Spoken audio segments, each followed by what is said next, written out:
Ang unang istasyon, ang katapusang panihapon. Nagasimba ug nagadayeg kami kanimo o Kristo. Kay tungod sa imong santos nga krus gitugis mo ang kalibutan. Ang pagbasa gikan sa Ebanghelyo sumala ni San Mateo.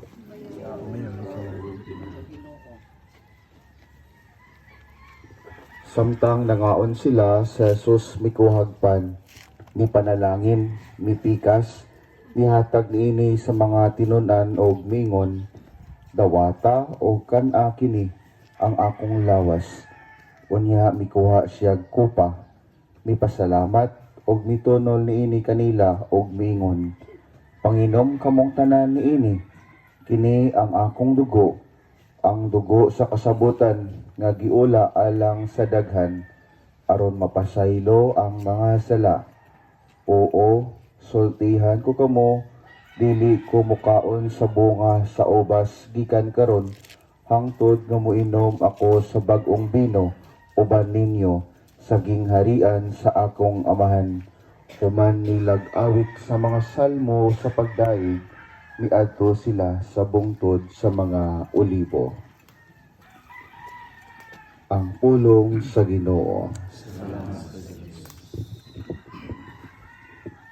Pamalandong. Ang tanang binuhat nga naginhawa, kinahanglang mukaon aron mabuhi. Ang tanang tawo nang ginahanglan og pagkaon ug nagpaambit niini aron magpadayon nga buhi. Tungod niini, ang kinabuhi di ay sa tawo usa ka paningkamot. Daghan sa ato ang mga igsuon ang gipanggutom. Gustong mukaon apan gamay ra ang nangahas nga mutanyag ug muhatag kanila og makaon. Nadungog nato sa pagbasa nga si Jesus nagpakaon sa mga gigutom. Sa laing mga saysay sa kasulatan, gipadaghan ni Jesus ang pan ug isda aron mapakaon ang mga gipanggutom. Hangtod usab karon, kita iyang gipakaon sa iyang kaugalingon diha sa Eucharistia.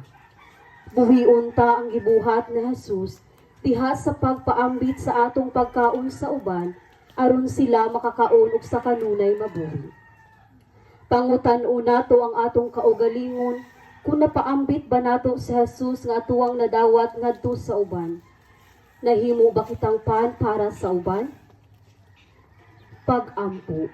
Ginoong Jesus, nagpasalamat kami kanimo sa pagtugyan mo dinhi kanamo sa imong gugma. Diha sa paghatag sa imong kaugalingon